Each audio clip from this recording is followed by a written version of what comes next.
Hello and welcome to India for IAS. ಸ್ನೇಹಿತರೆ, ನನ್ನ ಹೆಸರು ಅಭಿಷೇಕ್. ನೀವು ನೋಡ್ತಾ ಇದ್ದೀರಾ ಕರ್ನಾಟಕ ಆರ್ಥಿಕ ಸಮೀಕ್ಷೆಯ ವಿಡಿಯೋ ಸರಣಿಯನ್ನು. ಇದು ಕರ್ನಾಟಕ ಆರ್ಥಿಕ ಸಮೀಕ್ಷೆಯ 2ನೇ ಚಾಪ್ಟರ್ನ ವಿಡಿಯೋ ಆಗಿರುತ್ತೆ.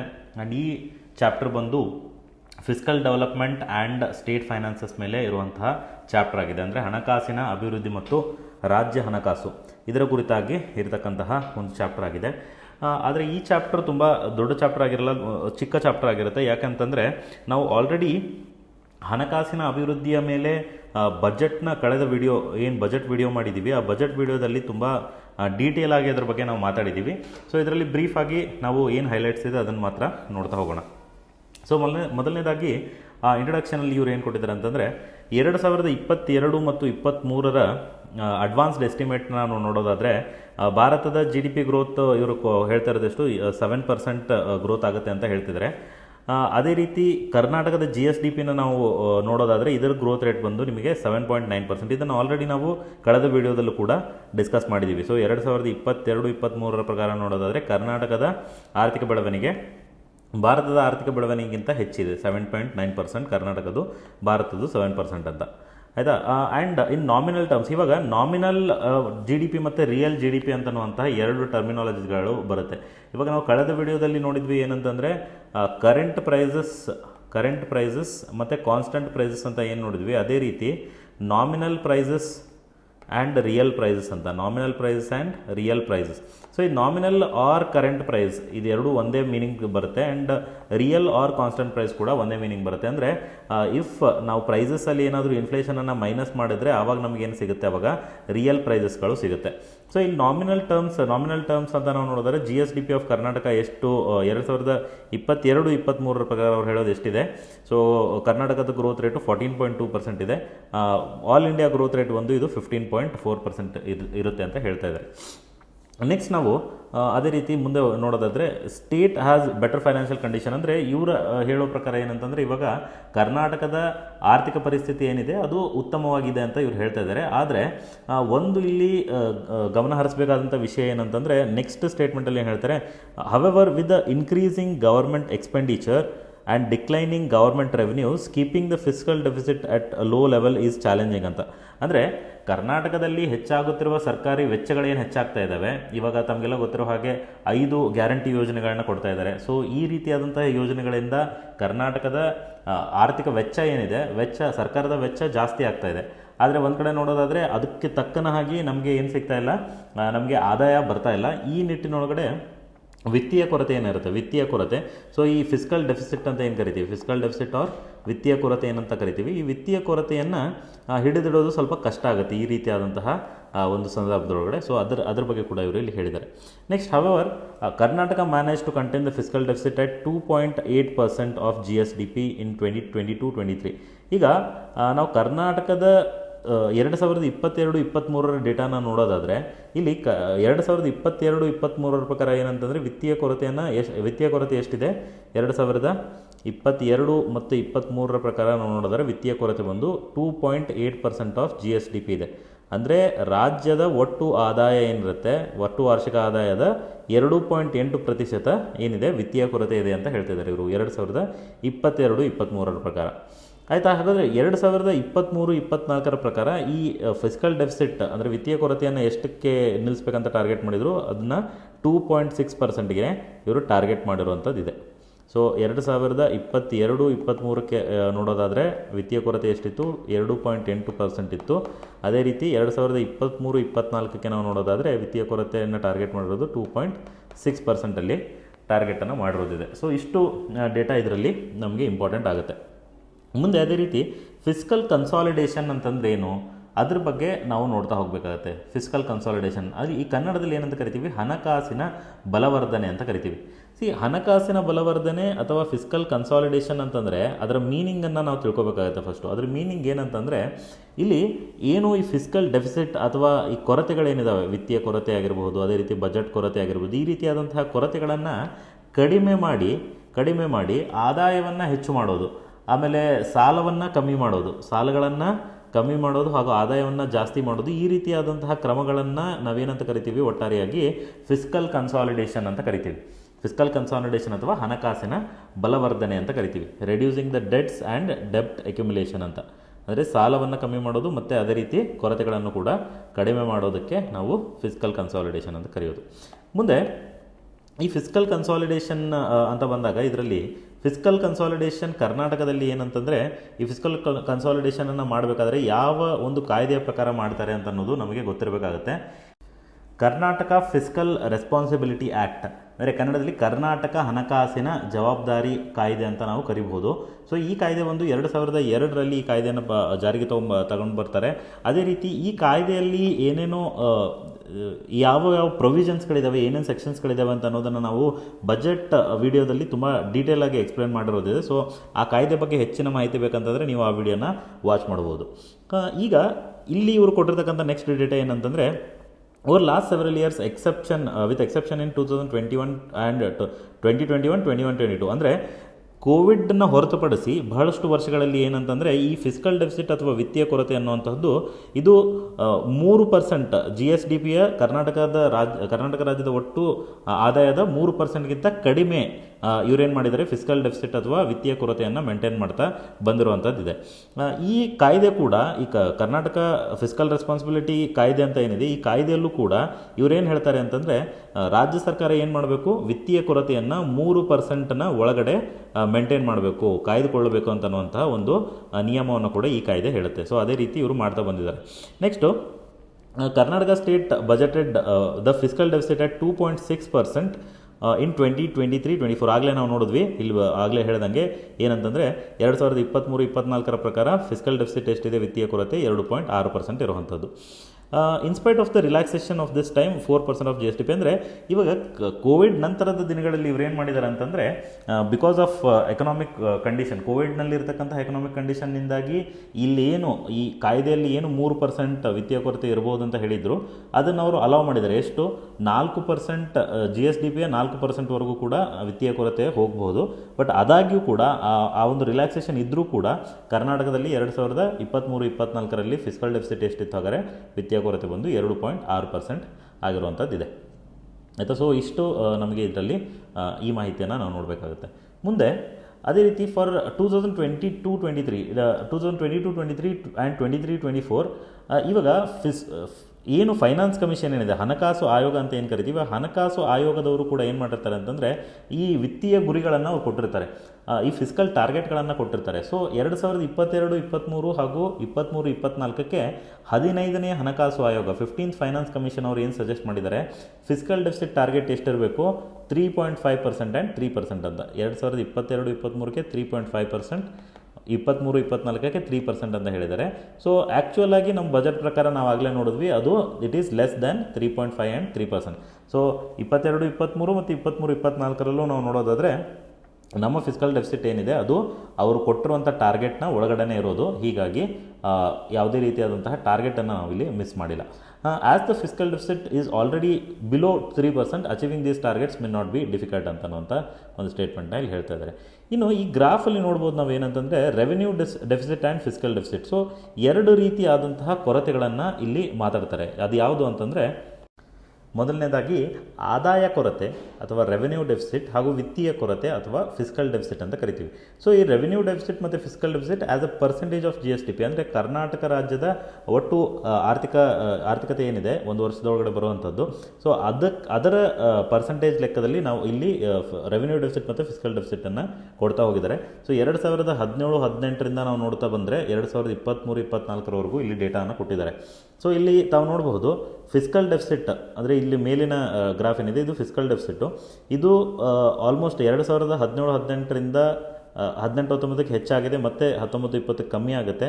ಆದರೆ ಕೋವಿಡ್ನ ಸಮಯದಲ್ಲಿ ಇದು ಮತ್ತೆ ಜಾಸ್ತಿ ಆಗುತ್ತೆ. ಜಾಸ್ತಿ ಆಗಿಬಿಟ್ಟು 2021-22ರಲ್ಲಿ ಸ್ವಲ್ಪ ಜಾಸ್ತಿನೇ ಇರುತ್ತೆ. ಅದಾದಮೇಲೆ ಮತ್ತೆ ಕೋವಿಡಿಂದ ರಿಕವರಿ ಆದಮೇಲೆ ಅಗೇನ್ ಸಡನ್ಲಿ ಇದು ಕಡಿಮೆ ಆಗಿದೆ. 2022-23 ಮತ್ತು 23-24ರಲ್ಲಿ ಕಡಿಮೆ ಆಗಿದೆ. ಸೊ ಇಲ್ಲಿ ನಾವು ಈ ಟ್ರೆಂಡನ್ನು ನೋಡೋದಾದ್ರೆ ಕಂಟಿನ್ಯೂಸ್ಲಿ ಇನ್ಕ್ರೀಸಿಂಗ್ ಅಥವಾ ಕಂಟಿನ್ಯೂಸ್ಲಿ ಡಿಕ್ರೀಸಿಂಗ್ ಆಗುವಂಥ ಯಾವುದೇ ಟ್ರೆಂಡ್ಗಳಿಲ್ಲ. ಇದು ಕಂಟಿನ್ಯೂಸ್ಲಿ ಫ್ಲಕ್ಚುಯೇಟ್ ಆಗ್ತಾ ಇರೋದನ್ನು ನಾವಿಲ್ಲಿ ನೋಡ್ಬೋದಾಗಿದೆ. ಸೊ ನಾವು ಈ ಫಿಸ್ಕಲ್ ಡೆಫಿಸಿಟ್ ಮತ್ತು ರೆವೆನ್ಯೂ ಡೆಫಿಸಿಟ್ ಅವ್ರು ಕೇಳಿದರೆ ಏನು ಕೇಳ್ಬೋದು, ಇತ್ತೀಚಿನ ಡೇಟಾ ಏನಿದೆ ಅದನ್ನು ಕೇಳುವಂಥ ಚಾನ್ಸಸ್ ಇರುತ್ತೆ. ಸೊ 23-24ರಲ್ಲಿ ಫಿಸ್ಕಲ್ ಡೆಫಿಸಿಟ್ ಅಥವಾ ವಿತ್ತೀಯ ಕೊರತೆ ಬಂದು 2.6% ಆಗಿರುತ್ತೆ. ಅದೇ ರೀತಿ ರೆವೆನ್ಯೂ ಡೆಫಿಸಿಟ್ ಅಥವಾ ಆದಾಯ ಕೊರತೆ ಬಂದು ಅದು 0.49% ಆಗಿರುತ್ತೆ. ಸೊ ಇದು ನಮಗೆ ಗೊತ್ತಿರಬೇಕಾಗುತ್ತೆ. ಏನು ನೀವು ಈ ಟರ್ಮಿನಾಲಜೀಸ್ಗಳು ಫಿಸ್ಕಲ್ ಡೆಫಿಸಿಟ್ ಅಂದ್ರೇನು, ರೆವೆನ್ಯೂ ಡೆಫಿಸಿಟ್ ಅಂದ್ರೇನು, ಬಜೆಟ್ ಡೆಫಿಸಿಟ್ ಅಂದ್ರೇನು, ಪ್ರೈಮರಿ ಡೆಫಿಸಿಟ್ ಅಂದ್ರೇನು, ಈ ಎಲ್ಲ ಟರ್ಮಿನಾಲಜೀಸ್ಗಳ ಬಗ್ಗೆ ನಿಮಗಿನ್ನೂ ಐಡಿಯಾ ಇರಲಿಲ್ಲ ಅಂತಂದರೆ ಬಜೆಟ್ನ ಮೊದಲನೇ ವೀಡಿಯೋ ಅಂದರೆ ಬೇಸಿಕ್ಸ್ ಆಫ್ ದ ಬಜೆಟ್ ಅಂತನ್ನುವಂಥ ವೀಡಿಯೋದಲ್ಲಿ ಇದ್ರ ಬಗ್ಗೆ ಎಲ್ಲ ಡೀಟೇಲಾಗಿ ಎಕ್ಸ್ಪ್ಲೇನ್ ಮಾಡಿರೋದಿದೆ. ಸೊ ಅಲ್ಲಿ ಹೋಗಿ ಆ ವಿಡಿಯೋನ ನೋಡಿದ ನಂತರ ಬೇಕಾದ್ರೆ ನೀವು ಈ ವಿಡಿಯೋನ ನೋಡಿದ್ರೆ ಇನ್ನೂ ಚೆನ್ನಾಗಿ ನಿಮಗೆ ಅರ್ಥ ಆಗುತ್ತೆ. ಇನ್ನು ಅದೇ ರೀತಿ ನೆಕ್ಸ್ಟ್ ಟಾಪಿಕ್ ಏನಂತಂದರೆ ಕರ್ನಾಟಕ ರಾಜ್ಯವನ್ನು ಬೇರೆ ರಾಜ್ಯಗಳಿಗೆ, ಇತರೆ ರಾಜ್ಯಗಳಿಗೆ ಹೋಲಿಸಿ ನೋಡಿದಾಗ ಕರ್ನಾಟಕ ಯಾವ ರೀತಿಯಾಗಿ ಪರ್ಫಾರ್ಮೆನ್ಸ್ ಮಾಡ್ತಾ ಇದೆ ಅಂತ ಅನ್ನೋದನ್ನು ಇಲ್ಲಿ ಕೊಟ್ಟಿದ್ದಾರೆ. So state has been maintaining revenue surplus ಅಂತಂದರೆ ಇವಾಗ ನಾವು ರಾಜ್ಯದ ಆದಾಯವನ್ನು ತೊಗೊಂಡಾಗ ಅವ್ರೇನು ಹೇಳ್ತಾ ಇದ್ದಾರೆ, ರೆವೆನ್ಯೂ ಸರ್ಪ್ಲಸ್ ಇರುವಂಥದ್ದು ಮೇಂಟೈನಿಂಗ್ ರೆವೆನ್ಯೂ ಸರ್ಪ್ಲಸ್ ಅಂತ ಹೇಳ್ತಾ ಇದ್ದಾರೆ. ಅಂದರೆ ಆದಾಯ ನಮ್ಮದು ಜಾಸ್ತಿ ಇದೆ until the onset of the COVID-19 ಅಂದರೆ ಕೋವಿಡ್-19 ಬರೋದಕ್ಕಿಂತ ಮುಂಚೆ ನಾವು ಮುಂಚಿದ ವರ್ಷಗಳಲ್ಲಿ ನಾವು ನೋಡೋದಾದರೆ ಕರ್ನಾಟಕ ರಾಜ್ಯದಲ್ಲಿ ಏನಿತ್ತು, ರೆವೆನ್ಯೂ ಸರ್ಪ್ಲಸ್ ಇತ್ತು. ಬಟ್ 2023-24 ಡೇಟಾ ನಾವು ನೋಡೋದಾದರೆ ratio of state tax revenue to revenue expenditure is at 74%. Versus all state average is 57.1%. ಅಂದರೆ ನಾವು ಬೇರೆ ರಾಜ್ಯಗಳಿಗೆ ಹೋಲಿಸಿಕೊಂಡು ನೋಡಿದಾಗ ನಮ್ದೇನಂತಂದರೆ ಖರ್ಚು ಸ್ವಲ್ಪ ಜಾಸ್ತಿ ಆಗಿದೆ ಅಂತ ಹೇಳ್ತಿದ್ದಾರೆ ಇವರು. ಬೇರೆ ರಾಜ್ಯದ ಒಂದು ಆ್ಯಾವ್ರೇಜ್ ಎಷ್ಟಿದೆ, ಬೇರೆ ರಾಜ್ಯಗಳ ಸರಾಸರಿ ಖರ್ಚನ್ನು ನೋಡೋದಾದರೆ ಅವ್ರದ್ದು 57.1% ಆದರೆ ಕರ್ನಾಟಕ ರಾಜ್ಯದಲ್ಲಿ ಅದೆಷ್ಟಿದೆ, 74%ನಷ್ಟು ಇರುವಂಥದ್ದು. ಸೊ ಅದನ್ನು ನಾವಿಲ್ಲಿ ಗಮನಿಸಬೇಕಾಗುತ್ತೆ. ಬೇರೆ ರಾಜ್ಯಗಳಿಗೆ ಕಂಪೇರ್ ಮಾಡಿದರೆ 23-24ರಲ್ಲಿ ಕರ್ನಾಟಕ ರಾಜ್ಯದ ಒಂದು ಏನು ಎಕ್ಸ್ಪೆಂಡಿಚರ್ ಏನಿದೆ, ರೆವೆನ್ಯೂ ಎಕ್ಸ್ಪೆಂಡಿಚರ್ ಅದು ಜಾಸ್ತಿ ಇರೋದನ್ನು ನಾವಿಲ್ಲಿ ಕಾಣಬಹುದಾಗಿದೆ. ಆಮೇಲೆ non developmental expenditure to aggregate disbursement is 25% better than all state average. So ಈಗ ಖರ್ಚು ಅಂತ ನಾವು ನೋಡೋದಾದರೆ ಎರಡು ಥರದ ಖರ್ಚುಗಳು ಬರುತ್ತೆ ಅಲ್ಲಿ. ಮೊದಲನೇದಾಗಿ ಏನಂತಂದರೆ ಡೆವಲಪ್ಮೆಂಟಲ್ ಎಕ್ಸ್ಪೆಂಡಿಚರ್ ಅಂತ ಕರಿಬೋದು. ಅದೇ ರೀತಿ ನಾನ್ ಡೆವಲಪ್ಮೆಂಟಲ್ ಎಕ್ಸ್ಪೆಂಡಿಚರ್ ಅಂದರೆ ಅಭಿವೃದ್ಧಿಯೇತರ ಮತ್ತು ಅಭಿವೃದ್ಧಿಗಾಗಿ ಮಾಡ್ತಕ್ಕಂಥ ಖರ್ಚು ಮತ್ತು ಅಭಿವೃದ್ಧಿಯೇತರ ಖರ್ಚು ಅಂತ ನಾವು ನೋಡ್ತೀವಿ. ಸೊ ಈ ನಾನ್ ಡೆವಲಪ್ಮೆಂಟಲ್ ಎಕ್ಸ್ಪೆಂಡಿಚರ್ ಅಂತ ನಾವು ನೋಡೋದಾದರೆ ಆ್ಯಕ್ಚುಲಿ ಯಾವುದೇ ಒಂದು ಎಕನಾಮಿಗೆ ಡೆವಲಪ್ಮೆಂಟಲ್ ಎಕ್ಸ್ಪೆಂಡಿಚರ್ ನಾವು ಮಾಡಿದ್ರೆ ಅದು ಎಕನಾಮಿಗೆ ಅದರಿಂದ ಒಳ್ಳೆಯದಾಗುತ್ತೆ. ನಾನ್ ಡೆವಲಪ್ಮೆಂಟಲ್ ಎಕ್ಸ್ಪೆಂಡಿಚರ್ನ ನಾವು ಮಾಡೋದಾದರೆ ಅದರಿಂದ ಎಕನಾಮಿಗೆ ಅಷ್ಟೊಂದು ಲಾಭ ಆಗೋದಿಲ್ಲ. ಅದನ್ನು ನಾವು ಗಮನದಲ್ಲಿಟ್ಕೋಬೇಕು. ಅಂದರೆ ಇವಾಗ ನೀವು ಎರಡು ರೀತಿಯಾದಂಥ ಎಕ್ಸ್ಪೆಂಡಿಚರ್ನ ನೋಡೋದಾದರೆ ಒಂದು ಕ್ಯಾಪಿಟಲ್ ಎಕ್ಸ್ಪೆಂಡಿಚರ್, ಇನ್ನೊಂದು ರೆವೆನ್ಯೂ ಎಕ್ಸ್ಪೆಂಡಿಚರ್ ಅಂತ ಕರಿತೀವಿ ನಾವು. ಸೊ ಈ ಕ್ಯಾಪಿಟಲ್ ಎಕ್ಸ್ಪೆಂಡಿಚರನ್ನು ಜಾಸ್ತಿ ಮಾಡಿದಾಗ ಯಾವುದೇ ಒಂದು ಆರ್ಥಿಕತೆಗೆ ಶಕ್ತಿ ಬರುತ್ತೆ ಆ್ಯಂಡ್ ಅದು ಲಾಂಗ್ ಟರ್ಮಲ್ಲಿ ತುಂಬ ಚೆನ್ನಾಗಿ ಗ್ರೋತ್ ಆಗುತ್ತೆ ಅದರದ್ದು. ಆದರೆ ನಾವು ರೆವೆನ್ಯೂ ಎಕ್ಸ್ಪೆಂಡಿಚರ್ನ ಜಾಸ್ತಿ ಮಾಡೋದ್ರಿಂದ ಲಾಂಗ್ ಟರ್ಮಲ್ಲಿ ಇದೇನಾಗಲ್ಲ, ಆ ಆರ್ಥಿಕತೆ ತುಂಬ ಸದೃಢವಾಗಿ ಬೆಳವಣಿಗೆ ಆಗೋದಿಲ್ಲ ಅಂತನ್ನುವಂಥದ್ದನ್ನು ನಾವು ಗಮನಿಸಬೇಕಾಗುತ್ತೆ. ಆ್ಯಂಡ್ ಇಲ್ಲಿ ಅವರು ಹೇಳ್ತಾ ಇರೋದು ಏನಂತಂದರೆ ಈ ನಾನ್ ಡೆವಲಪ್ಮೆಂಟಲ್ ಎಕ್ಸ್ಪೆಂಡಿಚರ್ ಏನಿದೆ ಅದರಲ್ಲಿ ಬೇರೆ ರಾಜ್ಯಗಳಿಗೆ ಹೋಲಿಕೆ ಮಾಡಿ ನೋಡಿದಾಗ ಅದರ ಸರಾಸರಿ ಎಷ್ಟಿದೆ, 27% ಇದೆ. ಬಟ್ ಕರ್ನಾಟಕ ರಾಜ್ಯದ್ದು 25% ಇದೆ. ಅಂದರೆ ಬೇರೆ ರಾಜ್ಯಗಳಿಗಿಂತ ಕಮ್ಮಿ ನಾನ್ ಡೆವಲಪ್ಮೆಂಟಲ್ ಎಕ್ಸ್ಪೆಂಡಿಚರನ್ನು ಮಾಡ್ತಾ ಇರೋದು. ಸೊ ಇದು ಒಂದು ಒಳ್ಳೆಯ ಅಂಶ ಅಂತ ಹೇಳ್ಬೋದು. ನೆಕ್ಸ್ಟು ಅದಾದಮೇಲೆ ನಾವೀಗ ದಕ್ಷಿಣ ಭಾರತದ ರಾಜ್ಯಗಳು 5 ರಾಜ್ಯಗಳಿಗೆ ಕರ್ನಾಟಕವನ್ನು ಹೋಲಿಸಿ ನೋಡಿದಾಗ ಕರ್ನಾಟಕ ಏನಂತಂದರೆ ಲೋವೆಸ್ಟ್ ಫಿಸ್ಕಲ್ ಡೆಫಿಸಿಟ್ ಇದೆ ಅಂತ ಹೇಳ್ತಿದ್ದಾರೆ ಇವರು. ಅಂದರೆ ಅತಿ ಕಡಿಮೆ ವಿತ್ತೀಯ ಕೊರತೆ ದಕ್ಷಿಣ ಭಾರತದ 5 ರಾಜ್ಯಗಳಲ್ಲಿ ನಾವು ನೋಡೋದಾದರೆ ಕರ್ನಾಟಕದಲ್ಲೇ ಅತಿ ಕಡಿಮೆ ವಿತ್ತೀಯ ಕೊರತೆ ಇರುವಂಥದ್ದು ಅಂತ ಹೇಳ್ತಾ ಇದ್ದಾರೆ. ಆದರೆ 23-24ರಲ್ಲಿ ಕರ್ನಾಟಕ ಈ ಎಲ್ಲ 5 ರಾಜ್ಯಗಳಿಗೆ ಕಂಪೇರ್ ಮಾಡಿ ನೋಡಿದಾಗ ಅತಿ ಕಡಿಮೆ ಫಿಸ್ಕಲ್ ಡೆಫಿಸಿಟ್ ಅಂದರೆ 2.5%ನಷ್ಟು ಹೊಂದಿರುವಂಥದ್ದು. ಆದರೆ ಬೇರೆ ರಾಜ್ಯಗಳನ್ನು ನೋಡಿ, ತೆಲಂಗಾಣದಲ್ಲಿ 4% ಇದೆ, ಆಂಧ್ರದಲ್ಲಿ 3.8%, ಕೇರಳದಲ್ಲಿ 3.4%, ತಮಿಳುನಾಡಲ್ಲೂ 3.4% ವಿತ್ತೀಯ ಕೊರತೆ ಇರುವಂಥದ್ದು. ಇದು ಅವ್ರು ಹೇಳುವಂಥದ್ದು 2023-24ರ ಡೇಟಾವನ್ನು. ಅದಾದಮೇಲೆ ನಾವು ಇನ್ನೂ ಒಂದು ಇಲ್ಲೇನು ನೋಡಬೇಕಾಗುತ್ತೆ ಅಂತಂದರೆ ಸಾಲವನ್ನು ಸಾಲದ ಕುರಿತಾಗಿ ಕೂಡ ನಾವಿಲ್ಲಿ ಗಮನವನ್ನು ಹರಿಸಬೇಕಾಗುತ್ತೆ. ಈಗ ನಾವು ಫಿಸ್ಕಲ್ ಕನ್ಸಾಲಿಡೇಷನ್ ಬಗ್ಗೆ ಮಾತಾಡುವಾಗ ಒಂದು ಕೊರತೆಗಳ ಬಗ್ಗೆನೂ ಮಾತಾಡ್ತೀವಿ, ಅದೇ ರೀತಿಯಾಗಿ ಬಾರೋವಿಂಗ್ಸ್ ಅಂತಂದರೆ ರಾಜ್ಯ ಎಲ್ಲಿಂದ ಸಾಲಗಳನ್ನು ಪಡಿತಾ ಇದೆ ಅಂತ ಅನ್ನೋದ್ರ ಕುರಿತಾಗೂ ಕೂಡ ನಾವು ಮಾತಾಡ್ತೀವಿ.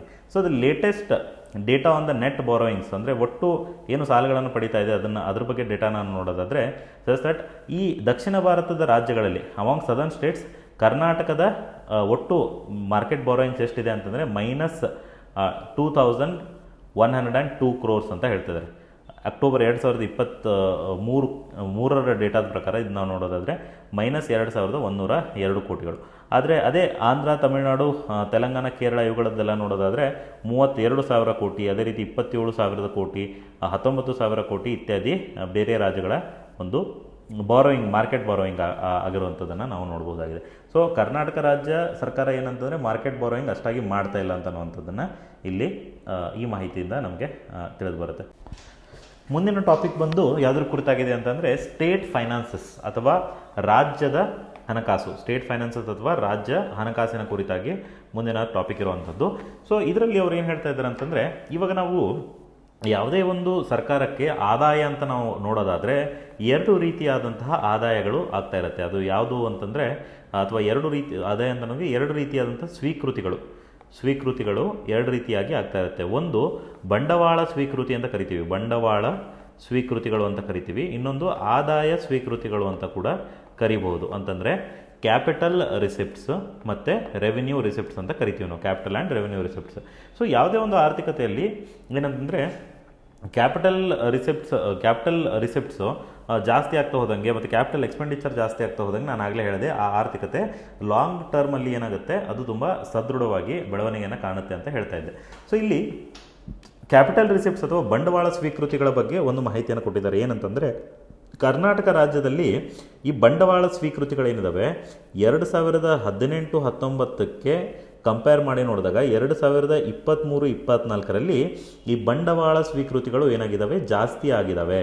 ಸೊ ಮೊದಲು 2018-19ರಲ್ಲಿ ಕರ್ನಾಟಕ ರಾಜ್ಯದ GSDPಯ 3% ಆಗಿದ್ದಂತಹ ಬಂಡವಾಳ ಸ್ವೀಕೃತಿಗಳು 23-24ರಲ್ಲಿ ಕರ್ನಾಟಕದ GSDPಯ 3.35% ಆಗಿರುವಂಥದ್ದನ್ನು ನಾವಿಲ್ಲಿ ನೋಡಬಹುದಾಗಿದೆ. ಅದೇ ರೀತಿ ನಾವು ಬಂಡವಾಳ ಖರ್ಚುಗಳನ್ನು ಕೂಡ ನೋಡಿದಾಗ, ಇನ್ನು ಖರ್ಚುಗಳಲ್ಲೂ ಕೂಡ ಅದೇ ರೀತಿ ಇದೆ. ಒಂದು ರೆವಿನ್ಯೂ ಎಕ್ಸ್ಪೆಂಡಿಚರ್ ಅಂತ ಕರಿತೀವಿ, ಕ್ಯಾಪಿಟಲ್ ಎಕ್ಸ್ಪೆಂಡಿಚರ್ ಅಂತ ಕರಿತೀವಿ. ಸೊ ಈ ಬಂಡವಾಳ ಖರ್ಚುಗಳಲ್ಲೂ ಕೂಡ ನಾವು ನೋಡೋದಾದರೆ ಈವನ್ ಕ್ಯಾಪಿಟಲ್ ಎಕ್ಸ್ಪೆಂಡಿಚರಲ್ಲೂ ಕೂಡ ಜಾಸ್ತಿ ಆಗಿರೋದನ್ನು ನೋಡ್ಬೋದು. ಅಂದರೆ 2023-24ನ್ನು 2018-19ಕ್ಕೆ ಹೋಲಿಸಿ ನೋಡಿದಾಗ ಕರ್ನಾಟಕದಲ್ಲಿ ಕ್ಯಾಪಿಟಲ್ ಎಕ್ಸ್ಪೆಂಡಿಚರ್ ಕೂಡ ಜಾಸ್ತಿ ಆಗಿದೆ. ಎಷ್ಟು ಜಾಸ್ತಿ ಆಗಿದೆ? ಆಲ್ಮೋಸ್ಟ್ ಅರೌಂಡ್ 52%ನಷ್ಟು ಹೆಚ್ಚಾಗಿದೆ ಅಂತ ಇವರು ಹೇಳ್ತಿದ್ದಾರೆ. ಸೊ ಈ ರೀತಿಯಾಗಿ ನಾವು ನೋಡೋದಾದರೆ ಈ ಬೆಳವಣಿಗೆಯನ್ನು ತಲೆಯಲ್ಲಿ ಇಟ್ಕೊಂಡು ನಾವು ನೋಡೋದಾದರೆ ಇನ್ನೂ ಬರುವಂತಹ 4-5 ವರ್ಷಗಳಲ್ಲಿ ಇವ್ರ ಪ್ರಕಾರ ಏನು, ಎಕನಾಮಿಕ್ ಸರ್ವೆ ಪ್ರಕಾರ ಕರ್ನಾಟಕದಲ್ಲಿ ಆಲ್ಮೋಸ್ಟ್ ಕರ್ನಾಟಕ ರಾಜ್ಯದ ಆದಾಯ ಏನಾಗುತ್ತೆ, ಇದು ದುಪ್ಪಟ್ಟಾಗುತ್ತೆ, ಡಬಲ್ ಆಗುತ್ತೆ ಅಂತನ್ನುವಂಥ ಒಂದು ಮಾಹಿತಿಯನ್ನು ಇವರು ಹೇಳ್ತಾ ಇದ್ದಾರೆ. ಇನ್ನು ಇಲ್ಲಿ ಟೇಬಲ್ ಕೊಟ್ಟಿದ್ದಾರೆ, ಈ ಟೇಬಲ್ನ ತಾವೆಲ್ಲ ಗಮನಿಸಬೇಕು.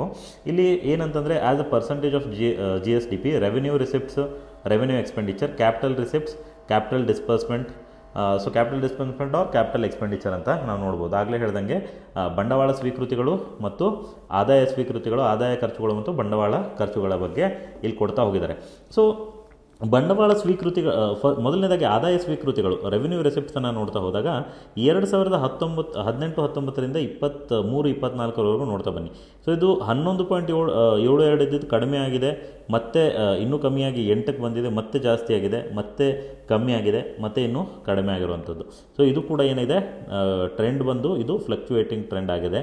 ಆ್ಯಂಡ್ ಆದಾಯ ಖರ್ಚುಗಳನ್ನು ನಾವು ನೋಡ್ತಾ ಬಂದರೆ ಅದು ಕೂಡ ಇಲ್ಲಿ ಜಾಸ್ತಿ ಇತ್ತು, ಮತ್ತೆ ಕಮ್ಮಿ ಆಗಿದೆ, ಮತ್ತೆ ಕಮ್ಮಿ ಆಗಿದೆ, ಇಲ್ಲಿ ಜಾಸ್ತಿ ಆಗಿದೆ, ಮತ್ತೆ ಕಮ್ಮಿ ಆಗಿದೆ, ಇಲ್ಲಿ ಕೂಡ ಇನ್ನೂ ಕಡಿಮೆ ಆಗಿರುವಂಥದ್ದು. ಸೊ ಇದು ಕೂಡ ರೆವಿನ್ಯೂ ಎಕ್ಸ್ಪೆಂಡಿಚರ್ ಕೂಡ ಏನಾಗ್ತಾ ಇದೆ, ಇದು ಕೂಡ ಫ್ಲಕ್ಚುಯೇಟಿಂಗ್ ಆಗಿರುವಂಥದ್ದನ್ನು ನಾವು ನೋಡಬಹುದು. ಅದೇ ರೀತಿ ಕ್ಯಾಪಿಟಲ್ ರಿಸಿಪ್ಟ್ಸಲ್ಲೂ ಅಷ್ಟೇ, ಇಲ್ಲಿ 2.98 ಇದ್ದದ್ದು 2.99 ಆಗುತ್ತೆ, 4.7 ಆಗುತ್ತೆ, ಮತ್ತು 4.6, 3.8, ಮತ್ತು ಇಲ್ಲಿ ಜಾಸ್ತಿ ಆಗ್ತಾ ಹೋಗಿ ಮತ್ತೆ ಏನಾಗಿದೆ, ಕಡಿಮೆ ಆಗ್ತಾ ಬರೋವಂಥದ್ದು. ಇದನ್ನು ಕೂಡ ನಾವು ಅಬ್ಸರ್ವ್ ಮಾಡಬೇಕಾಗುತ್ತೆ. ಆ್ಯಂಡ್ ಕ್ಯಾಪಿಟಲ್ ರಿಸಿಪ್ಟ್ಸಲ್ಲೂ, ಕ್ಯಾಪಿಟಲ್ ಡಿಸ್ಬರ್ಸ್ಮೆಂಟ್ ಅಂದರೆ ಖರ್ಚುಗಳಲ್ಲೂ ಕೂಡ ಅಷ್ಟೇ, ಇದು ಕೂಡ ವೇರಿಯೇಷನ್ ಆಗ್ತಾ ಇದೆ, ಅಂದರೆ ಇದು ಕೂಡ ಫ್ಲಕ್ಚುಯೇಟಿಂಗ್ ಟ್ರೆಂಡನ್ನು ಹೊಂದಿದೆ. ಸೊ ಇಲ್ಲಿ ಯಾವುದೂ ಒಂದು ಇದರಲ್ಲೂ ಕೂಡ ನಾವು ಕನ್ಸಿಸ್ಟೆಂಟಾಗಿ ಇನ್ಕ್ರೀಸಿಂಗ್ ಅಥವಾ ಡಿಕ್ರೀಸಿಂಗ್ ಆಗುವಂಥ ಟ್ರೆಂಡನ್ನು ಎಲ್ಲೂ ಕೂಡ ನಾವು ಇಲ್ಲಿ ನೋಡೋಕ್ಕೆ ಸಿಗಲ್ಲ. ಸೊ ಇದನ್ನಷ್ಟು ನಾವು ಮಾಹಿತಿಯನ್ನು ತಲೆಯಲ್ಲಿ ಇಟ್ಕೋಬೇಕು. ಇದು ಆದಮೇಲೆ ಮುಂದೆ ಏನು ಹೇಳ್ತಾ ಇದ್ದಾರೆ ನೆಕ್ಸ್ಟ್ ಟಾಪಿಕಲ್ಲಿ ಅಂತಂದರೆ revenue receipts and it's composition. ನಾನು ಆಗಲೇ ಹೇಳ್ದಂಗೇನು, ಆದಾಯ ಸ್ವೀಕೃತಿಗಳು, ಸೊ ಆದಾಯ ಸ್ವೀಕೃತಿಗಳು ಮತ್ತು ಅದರ ಕಾಂಪೋಸಿಷನ್ ಏನಿದೆ ಅದರ ಬಗ್ಗೆ ನೆಕ್ಸ್ಟ್ ಟಾಪಿಕಲ್ಲಿ ಹೇಳ್ತಾ ಇದ್ದಾರೆ. ಸೊ ಏನಿದು revenue receipts and it's composition ಅಂದರೆ ಕರ್ನಾಟಕ ರಾಜ್ಯಕ್ಕೆ ಬರತಕ್ಕಂತಹ ಆದಾಯ ಸ್ವೀಕೃತಿಗಳು, ಆಯಿತಾ. ಆಗಲೇ ಹೇಳಿದಾಗ ಬಂಡವಾಳ ಸ್ವೀಕೃತಿ ಮತ್ತು ಆದಾಯ ಸ್ವೀಕೃತಿ. ಸೊ ಆದಾಯ ಸ್ವೀಕೃತಿಗಳು ಅಥವಾ ರೆವೆನ್ಯೂ ರಿಸಿಪ್ಟ್ಸ್ ಅಂತ ಏನು ಕರಿತೀವಿ, ಆ ರೆವೆನ್ಯೂ ರಿಸಿಪ್ಟ್ಸು ಎಲ್ಲಿಂದ ಬರ್ತಾ ಇದೆ ಕರ್ನಾಟಕಕ್ಕೆ ಅಂತನ್ನುವಂಥದ್ದನ್ನು ಇಲ್ಲಿ ಕೊಟ್ಟಿದ್ದಾರೆ. ಸೊ ಮೇಜರ್ ಕಾಂಪೊನೆಂಟ್ ಅಂದರೆ ಈ ಆದಾಯ ಸ್ವೀಕೃತಿಗಳಲ್ಲಿ ಮುಖ್ಯವಾಗಿ ಬರ್ತಕ್ಕಂಥದ್ದು ಯಾವುದು ಅಂತಂದರೆ ಸ್ಟೇಟ್ಸ್ ಓನ್ ರೆವೆನ್ಯೂ ರಿಸಿಪ್ಟ್ಸ್. ಆಯಿತಾ, ಸ್ಟೇಟ್ಸ್ ಓನ್ ರೆವೆನ್ಯೂ ರಿಸಿಪ್ಟ್ಸ್ ಅಂತಂದರೆ ರಾಜ್ಯ ಸರ್ಕಾರ ಖುದ್ದಾಗಿ ಏನು ಈಗ ಟ್ಯಾಕ್ಸನ್ನು ಹಾಕಿ ಏನು ಸ್ವಂತ ತೆರಿಗೆಯನ್ನು ಸಂಗ್ರಹ ಮಾಡುತ್ತೆ, ಆ ಸ್ವಂತ ತೆರಿಗೆಯ ಸಂಗ್ರಹದಿಂದ ಅತಿ ಹೆಚ್ಚು ಏನಾಗುತ್ತೆ ರೆವೆನ್ಯೂ ರಿಸಿಪ್ಟ್ಗಳು ಕರ್ನಾಟಕಕ್ಕೆ ಬರುವಂತಹದ್ದು. So average share of the states own tax in GSDP ಅಂತ ನಾವು ನೋಡೋದಾದರೆ 7.12% ಇದೆ. ಅಂದರೆ ಕರ್ನಾಟಕ ರಾಜ್ಯದ ಏನು ಸ್ವಂತ ತೆರಿಗೆಗಳಿದ್ದಾವೆ ಆ ಸ್ವಂತ ತೆರಿಗೆಯನ್ನು ತಗೊಂಡಾಗ ಕರ್ನಾಟಕ ರಾಜ್ಯದ ಒಟ್ಟು ಆದಾಯ ಏನಿದೆ ಅದರಲ್ಲಿ ಎಷ್ಟು ಭಾಗ ಆಗುತ್ತದು, ಸೊ 7.12%ನಷ್ಟು 7%ನಷ್ಟು ಅದು ಶೇರನ್ನು ಹೊಂದಿದೆ ಅಂತ ಹೇಳ್ತಿದ್ದಾರೆ.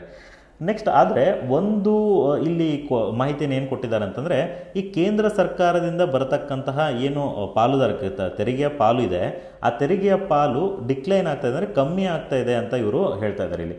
However, there is a serious concern for declining share of central taxes. ಕೇಂದ್ರ ಸರ್ಕಾರದಿಂದ ಬರಬೇಕಾದಂತಹ ತೆರಿಗೆ ಹಣದಲ್ಲಿ ಕಡಿಮೆ ಆಗ್ತಾ ಇದೆ ಅಂತ ಅನ್ನೋದನ್ನು ಇವರು ಹೇಳ್ತಾ ಇದ್ದಾರೆ.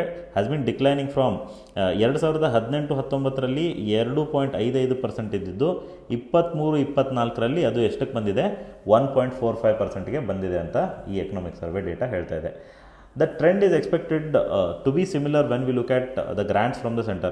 ಈಗ ರಾಜ್ಯಕ್ಕೆ ಕೇಂದ್ರ ಸರ್ಕಾರದಿಂದ ಎರಡು ರೀತಿಯಾಗಿ ಹಣವನ್ನು ರಾಜ್ಯ ಸರ್ಕಾರ ಪಡೆಯುತ್ತೆ. ಒಂದು ಏನಪ್ಪ ಅಂತಂದರೆ ತೆರಿಗೆಯ ಮೂಲಕ, ಅಂದರೆ ತೆರಿಗೆಯ ಹಂಚಿಕೆ ಏನಾಗುತ್ತೆ, ಆ ತೆರಿಗೆ ಕೇಂದ್ರ ಸರ್ಕಾರದಿಂದ ತೆರಿಗೆ ಹಂಚಿಕೆ ಆಗುತ್ತಲ್ಲ ಅದರ ಮೂಲಕ ರಾಜ್ಯ ಸರ್ಕಾರ ಹಣವನ್ನು ಪಡೆಯುತ್ತೆ ಕೇಂದ್ರದಿಂದ. ಇನ್ನೂ ಒಂದು ಮಾರ್ಗ ಏನಂತಂದರೆ ಗ್ರ್ಯಾಂಟ್ಗಳು ಅಂತ ಕರಿತೀವಿ ನಾವು. ಈಗೇನು ಕೇಂದ್ರ ಸರ್ಕಾರದಿಂದ ಬರತಕ್ಕಂತಹ ಒಂದು ಗ್ರ್ಯಾಂಟ್ ಏನಿದೆ ಅದರಿಂದ ಕೂಡ ರಾಜ್ಯ ಸರ್ಕಾರಗಳು ಹಣವನ್ನು ಪಡೆಯುವಂಥದ್ದು. ಸೊ ಈ ಗ್ರ್ಯಾಂಟ್ಗಳು ಮತ್ತು ತೆರಿಗೆಗಳು ಇವರ ಆರ್ಥಿಕ ಸಮೀಕ್ಷೆ ಹೇಳುವ ಪ್ರಕಾರ ಏನಂತಂದರೆ ಈ ತೆರಿಗೆಯ ಪಾಲುದಾರಿಕೆಯಲ್ಲೂ ಕೂಡ ಕಡಿಮೆ ಆಗ್ತಾಯಿದೆ. 2.55 ಇದ್ದಿದ್ದು 1.45ಕ್ಕೆ ಬಂದಿದೆ. ಅದೇ ರೀತಿ ಗ್ರ್ಯಾಂಟ್ಗಳಲ್ಲಿ ಆಯಿತಾ, ಕೇಂದ್ರ ಸರ್ಕಾರದಿಂದ ಏನು ಒಂದು ಗ್ರ್ಯಾಂಟ್ಗಳು ಬರುತ್ತೆ ರಾಜ್ಯ ಸರ್ಕಾರಕ್ಕೆ ಅದರಲ್ಲೂ ಕೂಡ ಏನಾಗ್ತಾ ಇದೆ ಕಡಿಮೆ ಆಗ್ತಾ ಇದೆ ಅಂತ ಹೇಳ್ತಾ ಇದ್ದಾರೆ ಇವರು. ಅಂದರೆ 2018-19ರಲ್ಲಿ 1.05% ಇದ್ದಿದ್ದು 23-24ರಲ್ಲಿ 0.5%ಗೆ ಇದು ಇಳಿಕೆಯಾಗಿದೆ ಅಂತನ್ನುವಂಥದ್ದನ್ನು ನಾವಿಲ್ಲಿ ನೋಡಬೇಕಾಗತ್ತೆ. ಸೊ ಇಷ್ಟು ಏನಂತಂದರೆ ಕರ್ನಾಟಕ ರಾಜ್ಯ ಸರ್ಕಾರದ ಆದಾಯ ಸ್ವೀಕೃತಿಗಳಲ್ಲಿ ಯಾವುದರ ಪಾಲು ಎಷ್ಟಿದೆ ಅಂತನ್ನುವಂಥ ಮಾಹಿತಿ ಕೂಡ ನಮಗೆ ಗೊತ್ತಾಗಬೇಕು. ಸೊ ಪ್ರಶ್ನೆಗಳು ಇಲ್ಲಿ ಯಾವ ರೀತಿಯಾದಂಥ ಪ್ರಶ್ನೆಯನ್ನು ಕೇಳಬಹುದು ಅವರು ಅಂತಂದರೆ, ಈಗ ಕರ್ನಾಟಕ ರಾಜ್ಯದಲ್ಲಿ ಬರತಕ್ಕಂತಹ ಆದಾಯ ಸ್ವೀಕೃತಿಗಳಲ್ಲಿ ಕೆಳಗಿನ ಯಾವುದರಿಂದ ಅತಿ ಹೆಚ್ಚು ಕಾಂಟ್ರಿಬ್ಯೂಷನ್ ಬರುತ್ತೆ ಅಥವಾ ಅತಿ ಹೆಚ್ಚು ಕೊಡುಗೆ ಕೆಳಗಿನ ಯಾವುದರಿಂದ ಬರುತ್ತೆ ಅಂತನ್ನುವಂಥ ಪ್ರಶ್ನೆಗಳನ್ನು ಕೂಡ ಅವರು ಕೇಳಬಹುದಾಗುತ್ತೆ. ಸೊ ಅದರಲ್ಲಿ ಸರಿಯಾದ ಉತ್ತರ ಏನಾಗುತ್ತೆ ಹಾಗಾದರೆ ಸ್ಟೇಟ್ಸ್ ಓನ್ ಟ್ಯಾಕ್ಸಸ್ ಆಯಿತಾ. ಸ್ಟೇಟ್ ಅಂದರೆ ರಾಜ್ಯದ ಸ್ವಂತ ತೆರಿಗೆಯಿಂದ ಅತಿ ಹೆಚ್ಚು ಆದಾಯ ಬರುವಂಥದ್ದು. ಇಲ್ಲಿ 2023-24ರ ಕಾಂಪೋಸಿಷನ್ ನೋಡೋದಾದರೆ ಸ್ಟೇಟ್ಸ್ ಟ್ಯಾಕ್ಸಿಂದ ಹೈಯೆಸ್ಟ್ ಬರ್ತಾ ಇದೆ. ಸೊ ಇದು ಫಸ್ಟ್ ಆಗುತ್ತೆ. ಅದಾದಮೇಲೆ ಕೇಂದ್ರ ಸರ್ಕಾರದಿಂದ ಬರುವಂತಹ ತೆರಿಗೆಯ ಪಾಲು ಏನಿದೆ ಅದು ಸೆಕೆಂಡ್ ಆಗುತ್ತೆ. ಅದೇ ರೀತಿ ಕೇಂದ್ರ ಸರ್ಕಾರದಿಂದ ಬರುವಂಥ ಗ್ರ್ಯಾಂಟ್ಗಳು 3ನೇ ಸ್ಥಾನದಲ್ಲಿ ಬರುತ್ತೆ. ನಾನ್ ಟ್ಯಾಕ್ಸ್ ರೆವೆನ್ಯೂ ಅಂದರೆ ತೆರಿಗೆತರ ಆದಾಯ ಏನು ರಾಜ್ಯ ಸರ್ಕಾರದ ತೆರಿಗೆತರ ಆದಾಯ ಇರುತ್ತೆ ಅದು 4ನೇ ಸ್ಥಾನದಲ್ಲಿ ಬರುತ್ತೆ. ಸೊ ಇದು ನಮಗೆ ಇಂಪಾರ್ಟೆಂಟ್ ಆಗುತ್ತೆ ಯಾವುದರಿಂದ ಜಾಸ್ತಿ ಬರುತ್ತೆ ಅಂತನ್ನೋಂಥದ್ದು. ಸೊ ಇದನ್ನು ನಾವು ನೆನ್ಪಿಟ್ಕೋಬೇಕು. ಮುಂದೆ ಫೈನಾನ್ಸ್ ಕಮಿಷನ್ ಗ್ರಾಂಟ್ಸ್ ಅಂದರೆ ಈ ಹಣಕಾಸು ಆಯೋಗ ಏನಿದೆ, ಈ ಹಣಕಾಸು ಆಯೋಗದಿಂದ ಕೂಡ ನಮಗೇನಂತ ಅಂದರೆ ಅನುದಾನ ಬರುತ್ತೆ. ಸೊ ಹಣಕಾಸು ಆಯೋಗದಿಂದ ಬರುವಂಥ ಅನುದಾನ ಅಂದರೆ ಹಣಕಾಸು ಆಯೋಗ ಸಜೆಷನ್ಗಳನ್ನು ಮಾಡುತ್ತೆ, ಎಷ್ಟು ಅನುದಾನ ಸಿಗಬೇಕು ರಾಜ್ಯ ಸರ್ಕಾರಗಳಿಗೆ ಅಂತನ್ನುವಂತಹ ಒಂದು ಡಿಕ್ಲರೇಷನ್ ಕೂಡ ಅದು ಮಾಡುತ್ತೆ. ಅದರ ಪ್ರಕಾರವಾಗಿ ಕೇಂದ್ರ ಸರ್ಕಾರ ಏನು ಮಾಡುತ್ತೆ ಅಂತಂದರೆ ಅನುದಾನಗಳನ್ನು ಕೊಡ್ತಾ ಹೋಗುತ್ತೆ. ಸೊ ಇಲ್ಲಿ ನಾವು ಈ ಟೇಬಲಲ್ಲಿ ನಾವು ನೋಡೋದಾದರೆ ಒಂದು ಇಲ್ಲೇನು ಹೇಳ್ತಾ ಇದ್ದಾರೆ, one of the important serious challenges for the Karnataka state in 15th finance commission ಏನಂತಂದರೆ declining in the share of state in the divisible pool of taxes. ಆಗಲೇ ನಾವು ನೋಡಿದ್ವಿ ಕೇಂದ್ರ ಸರ್ಕಾರದಿಂದ ಏನು ತೆರಿಗೆ ಹಣ ಬರಬೇಕಾಗುತ್ತೆ ಕರ್ನಾಟಕಕ್ಕೆ ಅದು ಕೂಡ ಕಡಿಮೆ ಆಗ್ತಾ ಇದೆ ಅಂತ ನೋಡಿದ್ವಿ. ಕೇಂದ್ರ ಸರ್ಕಾರದಿಂದ ಬರಬೇಕಾದಂಥ ಆದಾಯ ಅನುದಾನ ಏನಿದೆ ಆ ಅನುದಾನ ಕೂಡ ಕಮ್ಮಿ ಆಗ್ತಾ ಇದೆ ಅಂತ ಅನ್ನುವಂಥದ್ದನ್ನು ನಾವು ನೋಡಿದ್ವಿ.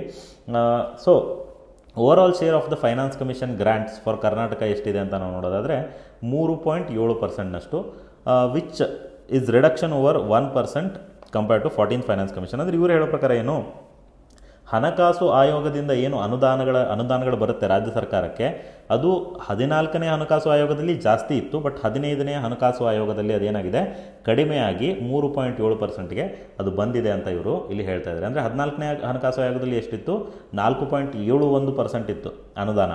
ಅಂದರೆ ಹಣಕಾಸು ಆಯೋಗದ ಪ್ರಕಾರ ಬರತಕ್ಕಂಥ ಅನುದಾನ ಇಷ್ಟಿತ್ತು ರಾಜ್ಯಕ್ಕೆ. ಅದು 15ನೇ ಹಣಕಾಸು ಆಯೋಗದಲ್ಲಿ ಕಡಿಮೆಯಾಗಿ 3.7% ಆಗಿದೆ ಅಂತ ಅನ್ನೋದನ್ನು ಇವರು ಹೇಳ್ತಾ ಇದ್ದಾರೆ. ಇನ್ನು ಇಲ್ಲಿ ಈ ಟೇಬಲಲ್ಲೂ ಕೂಡ ಕೊಟ್ಟಿದ್ದಾರೆ ಏನಂತಂದರೆ ರೆವೆನ್ಯೂ ಡೆಫಿಸಿಟ್ ಗ್ರ್ಯಾಂಟ್ಸು, ಅದೇ ರೀತಿ grant for local bodies, sector specific grant under disaster management, state specific grant, ಈ ಎಲ್ಲದರ ಕುರಿತಾಗಿ ಏನಂತಂದರೆ ಈ ಹಣಕಾಸು ಆಯೋಗ ಏನು ಮಾಡುತ್ತೆ, ಕೇಂದ್ರ ಸರ್ಕಾರಕ್ಕೆ ಇದೇನಾಗುತ್ತೆ, ಶಿಫಾರಸುಗಳನ್ನು ಕೊಟ್ಟಿರುತ್ತೆ. ಅಂದರೆ ಯಾವ ರಾಜ್ಯಗಳಿಗೆ ಎಷ್ಟೆಷ್ಟು ಅನುದಾನಗಳು ಹೋಗಬೇಕು, ಯಾವುದಕ್ಕೆ ಎಷ್ಟು ಅನುದಾನ ಹೋಗಬೇಕು, ಈ ರೀತಿಯಾಗಿ ಆದಂತಹ ಒಂದು ಶಿಫಾರಸುಗಳನ್ನು ಹಣಕಾಸು ಆಯೋಗ ಮಾಡಿರುತ್ತೆ. ಆ ಶಿಫಾರಸುಗಳ ಮೇರೆಗೆ ಕೇಂದ್ರ ಸರ್ಕಾರ ಏನು ಮಾಡುತ್ತೆ, ಗ್ರ್ಯಾಂಟ್ಗಳನ್ನು ನೀಡ್ತಾ ಹೋಗುತ್ತೆ. ಸೊ ಅದು ಕೂಡ ನಮಗಿಲ್ಲಿ ಗೊತ್ತಾಗಬೇಕಾಗುತ್ತೆ. ಸೊ ಇಲ್ಲಿ ಏನು ಕೊಟ್ಟಿದ್ದಾರೆ ಅಂತಂದರೆ ಒಟ್ಟು ಎಲ್ಲ ರಾಜ್ಯಗಳಿಗೆ ಎಷ್ಟು ಹೋಗ್ತಾ ಇದೆ ಆ್ಯಂಡ್ ಅದರಲ್ಲಿ ಕರ್ನಾಟಕಕ್ಕೆ ಎಷ್ಟು ಬರ್ತಾ ಇದೆ. So Karnataka share in total percent, ಅಂದರೆ ಎಲ್ಲ ರಾಜ್ಯಗಳಿಗೆ ಹೋಗುವಂತಹ ಒಂದು ಏನು ಗ್ರ್ಯಾಂಟ್ ಏನು ಹೋಗ್ತಾ ಇದೆ, ಅನುದಾನ ಏನು ಹೋಗ್ತಾ ಇದೆ, ಅದರಲ್ಲಿ ಕರ್ನಾಟಕದ ಶೇರ್ ಎಷ್ಟು, ಕರ್ನಾಟಕದ ಪಾಲು ಎಷ್ಟು ಅಂತ ಅನ್ನೋದನ್ನು ಇಲ್ಲಿ ಕೊಟ್ಟಿದ್ದಾರೆ. ಸೊ ಸ್ಟೇಟ್ ಸ್ಪೆಸಿಫಿಕ್ ಗ್ರ್ಯಾಂಟ್ಸ್ನ ನಾವು ನೋಡೋದಾದರೆ, ಈಗೇನು ಬೇರೆ ರಾಜ್ಯಗಳಿಗೆ ಹೋಗುವಂತಹ ಅನುದಾನ ನಾವು ನೋಡೋದಾದರೆ, ಒಟ್ಟು ಎಲ್ಲ ರಾಜ್ಯಗಳಿಗೂ ಹೋಗುವಂತಹ ಅನುದಾನದಲ್ಲಿ ಕರ್ನಾಟಕಕ್ಕೆ ಸಿಗುವಂಥದ್ದೆಷ್ಟು, 12%ನಷ್ಟು ಕರ್ನಾಟಕಕ್ಕೆ ಸಿಗುತ್ತೆ.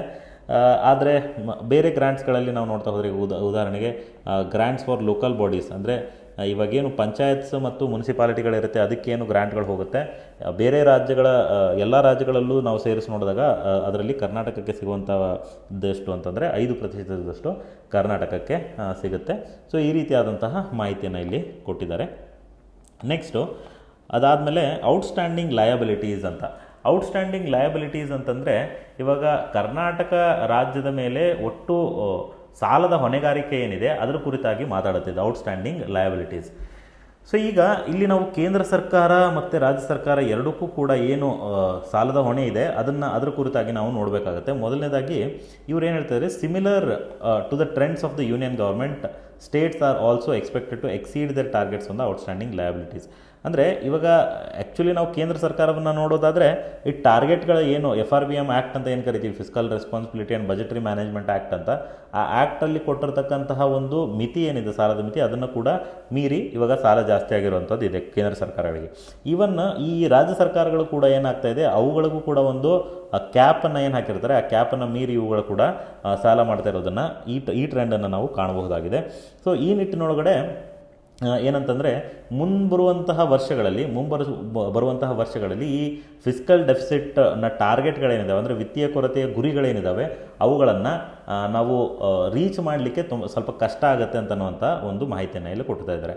ಸೊ ಇಲ್ಲಿ ಏನು ಹೇಳ್ತಾ ಇದ್ದಾರೆ, in the outstanding liabilities is expected to have increased by 5 percentage point between 2021 and 22-23. And in terms of levels, it is expected to increase by 1.14 lakh crore in the same period.